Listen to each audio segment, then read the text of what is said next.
कुछ तो गड़बड़ है दया, डॉक्टर सालुके से पूछना पड़ेगा। अगर डॉक्टर सालुके और तारिका जी का काम आपको इंस्पायर करता है, फॉरेंसिक लैब्स आपको एक्साइट करती हैं, लेकिन मन का डर सताता है कि इस सेक्टर में तो कोई जॉब ही नहीं है, तो ये वीडियो आपके लिए है, एंड तक देखना। सबसे पहले फॉरेंसिक साइंस में एंट्री कैसे ले।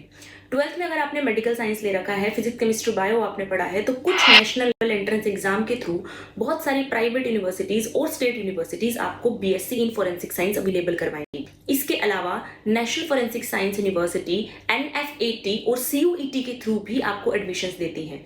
कुछ स्टेट यूनिवर्सिटीज जैसे कि गुरु गोविंद सिंह इंद्रप्रस्थ यूनिवर्सिटी अपना खुद का टेस्ट कंडक्ट करवाती है फॉरेंसिक साइंस में एडमिशन के लिए।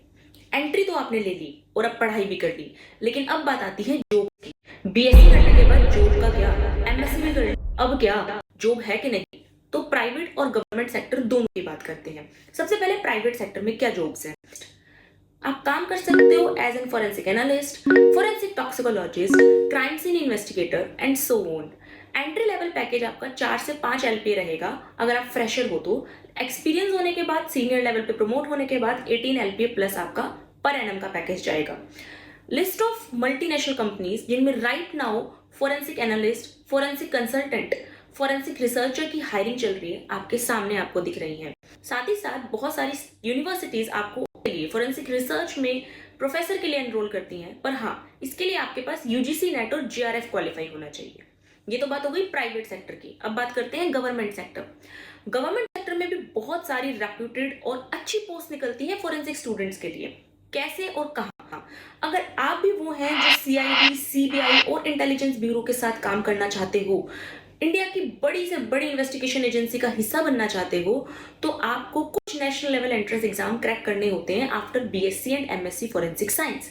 जैसे कि सीबीआई में आप जा सकते हो यूपीएससी के थ्रू, एसएससी के थ्रू। सीआईडी में आप जा सकते हो बहुत सारी स्टेट पीसीएस के थ्रू, जैसे कि साइंटिफिक ऑफिसर की पोस्ट निकालती हैं, असिस्टेंट लेबोरेटरी की पोस्ट निकालती हैं। यहाँ पे एग्जाम क्रैक करने के बाद आप डायरेक्टली स्टेट की इन्वेस्टिगेशन एजेंसीज जैसे कि सीआईडी के साथ काम करोगे।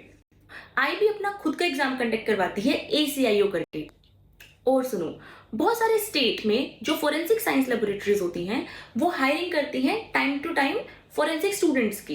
इस एग्जाम को देने के लिए आपको एलिजिबिलिटी चाहिए कि आपने ग्रेजुएशन लेवल पर फिजिक्स, केमिस्ट्री या बायो पढ़ा हो, या फिर आपने फॉरेंसिक साइंस से मास्टर्स किया हो। दोनों ही केस में आप एग्जाम में अपीयर हो सकते हो। हाँ, अगर आपने सिर्फ फॉरेंसिक साइंस से बीएससी किया है तो आप इस एग्जाम में अपीयर नहीं हो सकते। ये थोड़ा सा माइनस पॉइंट है इसका, बट एक प्लस पॉइंट भी है कि आपने अगर बीएससी बायो फिजिक्स केमिस्ट्री से किया है और आप 12th के बाद फॉरेंसिक साइंस में नहीं आ पाए, तो अब आप फॉरेंसिक साइंस में आ सकते हो। ये बोल रही हूँ कि जॉब्स की कमी नहीं है, ऑप्शंस की कमी नहीं है, कमी है तो अवेयरनेस की। और इसी अवेयरनेस के लिए मेरा ये चैनल है, फॉलो कर लेना। वीडियो पसंद आई हो तो लाइक कर देना और अपने फ्रेंड्स के साथ शेयर कर देना। Thank you.